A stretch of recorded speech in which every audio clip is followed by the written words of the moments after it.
예루살렘으로 가는 길이라 이렇게 말씀의 제목을 정할 수 있는데요. 마게도냐와 헬라로 이제 다니다 이렇게 소제목이 들어가 있죠. 1절에 보니까 소요가 그쳤다. 바울은 제자들을 불러서 권한 후에 작별하고 떠나서 마게도냐로 갔다. 그 지방을 다녀가며 여러 말로 제자들에게 권하고 헬라까지 이르렀다. 이렇게 말씀하고 있습니다. 하나님이 주신 비전을 따라 쉼없이 복음을 전하는 이 바울의 모습을 우리가 볼 수가 있습니다. 소요가 끝났다. 그 앞에 있었던 그 데메드리오 사건이죠. 거기서 이제 참 에베소에서 일어난 소동이라고 이렇게 말할 것이죠. 그 아데미 여신을 섬기는 자들이 예수 외에는 참신이 없다. 하나님밖에는 참신이 없다. 예수밖에 구원받을 자가 없다라고 얘기하니까 자기네들이 섬기는 신이 이제 그 정말 무가치해진다라고 해서 그들이 이제 소요를 일으켰던 이런 사건들입니다. 그런데 이제 진정되어져 가는 거죠. 그죠? 사건은 지나져 가면서 진정되어져 갑니다. 바울은 에베소에 있는 것이 그들과 또 성도들을 위해서 바람직하지 않다고 이렇게 생각해서 제자들을 불러서 권하고 헬라로 나아가는 모습을 볼 수가 있습니다. 그렇죠? 자신의 전도 계획에 있어서 참 하나님의 인도하심과 성령의 인도하심에 민감한 바울의 모습을 볼 수가 있습니다. 그래서 참 마게도냐로 갔다. 19장 우리가 봤던 21절의 말씀대로죠. 그는 마게도냐와 아가야를 거쳐서 예루살렘으로 가고 그리고 뭐예요? 거기 갔다가 로마도 보아야 하리라라고 하는 게 이제 바울 사도의 그 비전이었다 이렇게 말씀을 드렸죠. 그래서 거기서 이제 제자들을 권하고 떠나갑니다. 바울이 2절에서 말한 것처럼 그 지방으로 다녀가며 처음 전도의 그 중심지, 그죠? 1차 전도 여행의 우리 중심지였던 빌립보, 또 데살로니가, 베레아 이런 공동체를 이제 다시 한번 방문하면서 그 기간 중에 그들의 교회가 어떻게 세워져 갔는가, 그리고 그들을 권면하고 세워져 가는 모습을 보게 되고요. 그리고 여기서 이제 바울이 그 로마서에서 말한 바와 같이 일론이곤까지 갔을 거다 이런 생각을 가지고 있습니다. 바울 사도의 여행의 주 목적은 이제 지금 다시금 돌아보면서 교회들을 격려해 주는 거예요. 믿음에 굳게 서 있으라. 여러분, 왜 격려가 필요하죠? 우리의 신앙은 이 세상 것이 아니기 때문에 얼만큼 지나면 곧바로 세상의 눈으로 돌아갈 수밖에 없고 세상적 가치관으로 돌아갈 수밖에 없기 때문에 그들 속에 하나님의 가치관을 계속 심어주는 것이 필요한 거죠. 왜 하나님께서 우리에게 일주일에 한 번씩 예배를 드리게 하고 또 이렇게 새벽은 매일 새벽마다 우리가 하나님 앞에 나올 수 있게 하신다고요? 바로 반복해서 되새김질 해야만 우리가 진리 가운데 굳게 설 수 있기 때문인 것이죠. 그렇죠? 또 하나의 이유가 있어요. 그것은 지금 예루살렘 교회가 너무 힘든 경제적 위기를 만났다 그랬죠. 기근을 만나서. 그래서 이 작은 교회들이, 그죠? 흩어져 있는 작은 교회들, 바울 사도를 통해서 세워진 이 교회들이 헌금을 해 주었으면, 그죠? 그래서 그 연보를 가지고 예루살렘으로 올라가려고 지금 모금을 하고 있는 중인 것을 알 수가 있습니다. 로마서 15장이나 고린도전서 16장에 보면은 갈라디아와 아시아와 마게도냐, 아가야 지방의 교회들에게 연보를 준비해 줄 것을 부탁을 합니다. 이 이방인 교회들의 헌금, 이방인 교회들의 이 구제 헌금이라고 그래도 되겠죠? 위기를 만난 그러한 예루살렘 교회를 위해서 헌금하는 것은요, 단순한 그저 사랑이나 돕겠다라고 하는 이러한 모습, 거기에 플러스 알파가 있죠. 어떤 의미가 들어가 있는가 하면 그렇게 함으로써 우리는 하나님 안에서 하나의 교회다라고 하는 걸 더 심어주려고 했던 거죠. 그죠? 여러분, 오늘 우리가 성도들이 형제의 아픔을 위해서 함께 기도해야 되는 이유가 여기에 있는 거죠. 그들의 슬픔에 같이 동참하고 그들의 고통에 같이 동참하는 우리는 예수 안에서 한 몸이다라고 하는 이 확실한 믿음을 더 견고하게 해 주려고 하는 하나님의 일하심인 것을 우리는 볼 수가 있습니다. 그렇죠? 3절로 6절에 보면은 이제 바울 사도는 동역자들을 위로하고 협력하는 모습을 이렇게 볼 수가 있습니다. 3절에 보니까 헬라에서 또 석 달을 머물렀다 그랬어요. 실제로 바울이 체류하는 곳은 그 아가야의 수도 고린도였거든요. 바울은 이 가요의 그 따뜻한 대접을 받으면서 거기서 3개월 동안에 로마서를 기록하게 됩니다. 바울사는 복음을 전하면서 지금 관심이 어디에 있다고요? 로마도 가야 될 거다. 그 로마를 향하여서 편지를 썼던 것을 로마서라죠. 그죠? 바로 거기에 로마 교회에 방문하기를 원하고 그들로 하여금 복음을 사모하면서 정리하기를 원했고, 그래서 로마서를 통해서 체계적으로 복음의 내용을 그들에게 설명해 주려고 편지를 썼던 거예요. 그래서 로마서는 이처럼 중요한 복음의 내용인 것을 우리가 알 수가 있습니다. 바울이 이렇게 로마에 깊이 관심을 가지고 있었던 것, 하나님이 바울에게 준 비전이고, 그 비전은 뭐예요? 그저 예루살렘뿐만 아니라 온 유대와 사마리아와 땅 끝까지로 복음 전하라 하신 하나님의 명령이고, 더 나아가서 로마는 당시에 복음 전파를 위한 전진 기지로 사용하고 싶었던 것이죠. 그리고 마지막에 또 그렇게 되어져요. 그래서 로마를 통해서 복음이 그저 유럽 지역에 곳곳으로 퍼져나가는 역사가 일어난 것을 우리는 알 수가 있습니다.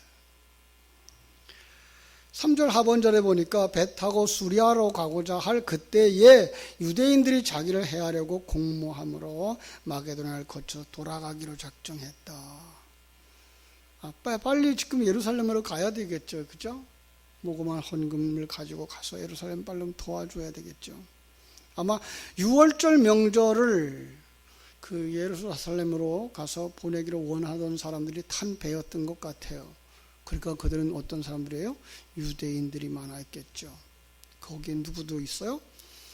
바울을 박해하고 바울을 배척하는 사람들. 그래서 그 배를 타고 가는 걸 거절하고 이제 육로로 걸어갑니다.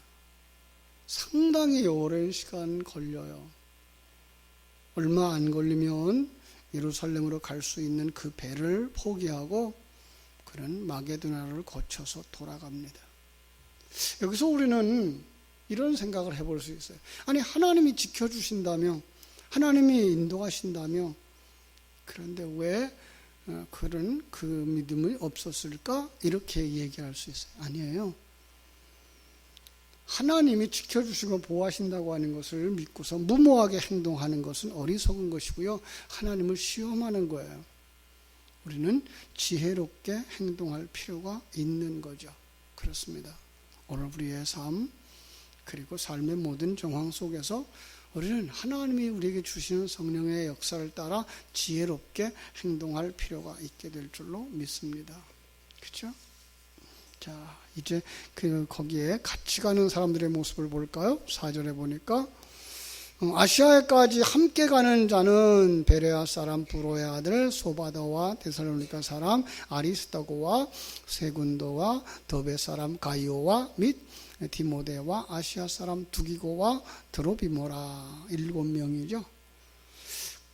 어떤 면에서 예루살렘까지 가는 그들, 그런데 각 교회에서 어떻게 교회 대표자들처럼 보이죠? 그래요. 연보를 바울 사도가 그저 모아서 들고 가지 않았어요. 그들로 직접 전달하게 하고 그들로 직접 예루살렘 교회에 참관할 수 있도록 이끌어갔던 것을 볼 수가 있습니다. 왜죠? 그것이 바로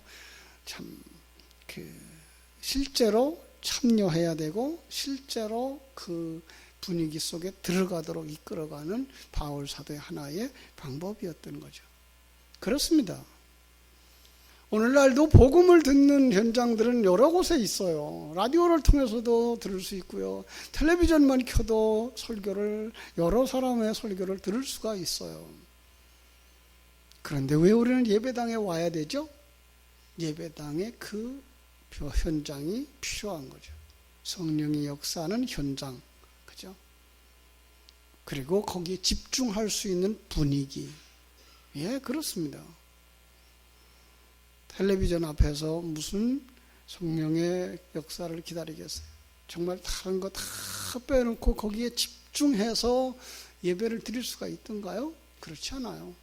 텔레비전을 틀어놓으면 여기에 신경 쓰이고 저기에 신경 쓰이고 또 전화 오고 사람들 찾아오고 사람들 보이고 그래서 집중할 수가 없죠. 그래서 우리는 예배당을 찾는 거죠. 이 새벽에도 마찬가지예요. 그리고 하루의 일과를 이렇게 기도하면서 시작할 수 있는 것, 그것은 정말 경건한 생활을 하고자 하고 살고자 하는 믿음의 사람들이 다스려 가야 될 아주 중요한 시간인 것을 우리는 알 수가 있습니다. 자, 그래서 7명을 데리고 그들을 갑니다. 무리가 어떻게 가더라고요?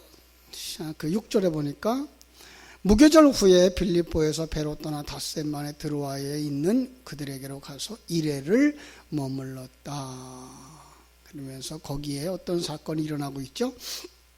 하나의 유두고를 살려내는 사건이 기다리고 있습니다. 7절부터 12절 말씀 속에 보면은요, 그들이 말씀을 강론하는데 얼마나 열심히 말씀을 들었는지, 바울 사도는 이제 얼마나 그들에게 말씀을 열심히 가르쳤는지 밤중까지 설교를 했다 이렇게 말하고 있어요. 그죠? 밤중까지 계속되었다. 복음의 열정. 중국 교회의 초기 사역이 생각나요. 벌써 한 20년 전, 23년 전 일이 되겠네요. 참 세상 시간 빠르죠. 중국에 처음 이렇게 단기 사역으로 들어갔을 때에 그들은 예배당에 모이는 그들의 모습은 정말 대단했어요. 교회에 오기까지 1시간 걸리고 2시간 걸려서 걸어오는 사람들, 자전거 타고 오는 사람들, 그들이 이렇게 예배 시간에 오기 위해서 한 3시간 전에 집에서 떠나는 거예요. 길에서 3시간을 묵상하면서 기도하면서 오는 거예요. 와서는 예배 시간 전에 도착을 하죠. 다 예배 시간 전에 예배당이 꽉 차죠. 예배당에 못 들어가면 밖에서들 창문 밖으로 서서 1시간 정도 찬양을 해요. 정말 때로는 피아노도 없고 악기도 없는 그 속에서 손뼉 치면서 찬송하는 그들을 1시간이 넘도록 몹시 쉬도록 찬양하는 그들의 모습. 근데 그들의 모습 앞에 설교를 30분 하고, 우리 한국 목사님들 설교가 그렇잖아요. 한 30분 설교하는 거 끝나지 못해요. 30분 설교하면 또 통역해야 되니까 얼마 걸려요? 한 1시간 걸려요. 그거 가지고 끝나면은요, 그들이 섭섭해하죠. 왜요? 그들은 또 다시 2시간 돌아가야 될 사람들이니까. 그래서 설교가 어떻게 될까요? 설교가 한 2시간씩 가요. 설교를 2시간 하고 나면 점심때가 되죠. 점심도 먹고요. 그리고 또 기도회를 한 1시간씩 해요. 그래야만 그들의 마음에 흡족함을 가져요. 그래서 그날 받은 말씀 가지고 다시 되새김질하고, 또 병자 위에서 기도하고, 어려운 위기 속에서 기도하고, 그리고 은혜 받고 그들이 이제 다시 집으로 1시간씩 2시간씩 돌아갔던 그런 시절. 아마 여기서도 역시 그랬던 것 같아요. 바울 사도가 그 밤새도록 설교했던 거예요. 그런데 그때에 한 사람이, 아주 대표적인 한 사람이 등장하는데 뭔가 하면 창가에 걸터 앉은 사람. 우리 예전에 우리 부흥사님들을 통해서, 부흥사 목사님들을 통해서 많이 들었죠? 어떻게 돼서 그래요? 반은 예배당에 있고 반은 세상에 있는 사람. 마음에 반은 하나님께 있고 반은 세상에 있는 사람. 그래서 뭐예요? 그가 넘어져서 그래서 죽게 됐다라고 얘기를 하죠. 예. 오늘 우리가 마음이 정말 하나님 앞에 집중되어지지 못하면 이런 상황들이 벌어질 수 있는 거죠. 그렇죠? 자, 걸터 앉았다가 상황이 어떻게 돼요? 깊이 졸았다. 여러분, 잠들었다. 성경은 뭘 얘기한다고요? 죽은 자, 영적인 죽은 자의 상태라고요. 졸았다. 이건 지금 깼다가 졸았다가 그래. 하나님 말씀 듣다가 세상 얘기 듣다가 살아있는 것 같았다가 죽어있는 것 같았다가 떨어졌어요. 그런데 결과는 뭐예요? 죽었더라. 그렇죠? 하나님의 생명이 없는 자였더라. 바울 사도가 내려가서 그 위에 엎드려 그 몸을 안고, 어떤 모습이죠? 엘리야의 모습이고요. 주님의 모습이고요. 그죠? 그 사람과 하나 되어지는 모습이고요. 또 하나는 안수의 모습이기도 한 거죠. 바울 사도에게 있는 것 그에게 몽땅 다 전해주는 그런 그림인 거예요. 결국은 이 상황 속에서 뭘 볼 수 있어요? 그 강론 속에 들어와 있는 많은 사람들의 영적인 상태를 볼 수 있는 것이고요.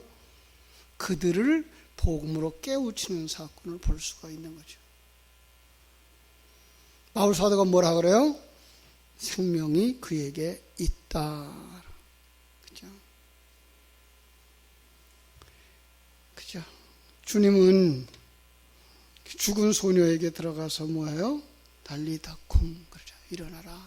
손을 잡아 일으키니까 그 소년이 일어난 그런 그림. 바로 12절에 보니까 살아난 청년을 데리고 가서 적지 않은 위로를 받았더라. 그 강론을 통해서, 그 엎드려 그 몸을 안는 그 행동을 통해서 그 지역사회, 그 교회 안에 영적인 부흥의 역사가 일어나는 것을 보여주는 하나의 획기적인 사건이었다. 이렇게 보시면 됩니다. 그렇죠? 하나님께서 우리 모두의 영혼을 이 새벽에 살려주시기를 주님의 이름으로 축원합니다. 정말 우리는 죽은 자가 아니라 살아난 자가 되어져야 되죠. 자, 그러자 뭐 합니까? 11절 올라가서 떡을 떼어 먹고 오랫동안 곧 날이 새기까지 이야기하고 떠나니라. 여러분, 초대교회의 특징이 뭡니까? 말씀 듣고 기도하고 뭐하죠? 떡을 떼는 거예요. 성찬이에요. 성찬식이에요. 더 중요한 건 뭐예요? 이 생명의 말씀이 우리의 생명의 양식 되는 겁니다. 오늘 성찬식을 통해서 그것을 우리 마음속에 새기는 일들을 그들은 실제로 했던 거죠. 그렇죠. 그래서 정말 하나님의 은혜를 가슴에 새기고 삶 속에 생명으로 삼아갔던 삶의 모습을 우리가 볼 수가 있습니다. 참, 이래서 지체되어지는 그 사건 속에서 16절 바울이 아시아에서 지체하지 않기 위하여 에베소를 지나 배 타고 가기로 작정합니다. 될 수 있는 대로 오순절 안에 예루살렘에 가려고 합니다. 지금 배 타고 갔으면 언제 간다고요? 6월절을 지키려고 하는 사람들과 같이 갈 수 있어요. 그런데 지금 걸어서 가니까 얼마나 걸렸어요? 오순절 안에 갈까 말까 해요. 얼마나 지금 지체되어지는 거예요? 50일 정도가 지체되어지는 거죠. 그럼에도 불구하고 그는 하나님의 인도하심 따라서, 그리고 순조로운 길을 따라서 하나님께서 주신 그 길을 걸어가는 그 모습을 우리가 보게 됩니다. 사랑하는 여러분, 정말 바울은 하나님의 마음을 가진 자, 그리고 하나님이 주신 그 비전을 품은 자, 쉴 새 없이 그 열정을 다해서 사명을 감당하는 모습을 볼 수가 있습니다. 우리들은 하나님 내게 어떤 은사를 주셨을까요? 어떤 사명을 주셨을까요? 이번 구정명절을 통해서 바울 사도처럼 만나는 모든 사람 속에 예수를 전하고 하나님의 일하심을 전하고 하늘나라를 전함으로 말미암아서 하나님께 영광 돌릴 수 있는 믿음의 사람들, 축복의 통로, 생명의 통로들이 되시기를 예수님의 이름으로 축원합니다. 기도하겠습니다. 아버지, 우리 하나님 크신 은혜와 사랑을 감사합니다. 바울 사도에 가는 그 길에 장애물들도 수없이 많았습니다. 참으로 배척하는 자들도 많았고 생명의 위협을 일으킬 만한 사건들도 많았습니다. 그러나 그럼에도 불구하고 그는 지체하지 아니하고 나아갈 수 있었던 것, 하나님이 나와 함께한다고 하는 믿음의 확신이었고, 하나님이 이 일을 위해서 나를 부르셨다고 하는 사명감에 충만한 사람이었고, 진리로 충만되어졌고 영혼을 사랑하는 마음으로 가득했기 때문에 가능한 일이었습니다. 아버지, 저희들에게도 동일한 은혜를 허락하여 주옵소서. 이 새벽을 깨워 기도하는 당신의 사랑하는 귀한 자녀들 속에 바울 사도와 같은 똑같은 믿음을 허락하여 주시옵소서. 사명을 허락하여 주시옵소서. 충성할 수 있는 그 참으로 열정을 허락하여 주시옵소서. 그리고 하나님, 죽은 자들을 살리는 일에 쓰임받는 생명의 통로요, 축복의 통로들이 다 되게 하여 주시옵소서. 오늘도 우리가 어떤 일을 만날지 우리는 알지 못합니다. 그러나 그 믿음 속에서 하나님을 기쁘시게 하고 영화롭게 할 수 있는 저희들 다 되게 하여 주시옵소서. 주의 크고 놀라우신 사랑이 주님의 은혜 가운데에 기도하고 예배하는 우리 모두에게 충만되게 해주시기를 소원하며 거룩하신 예수님 이름으로 기도하옵나이다. 아멘. 하늘에 계신 우리 아버지요,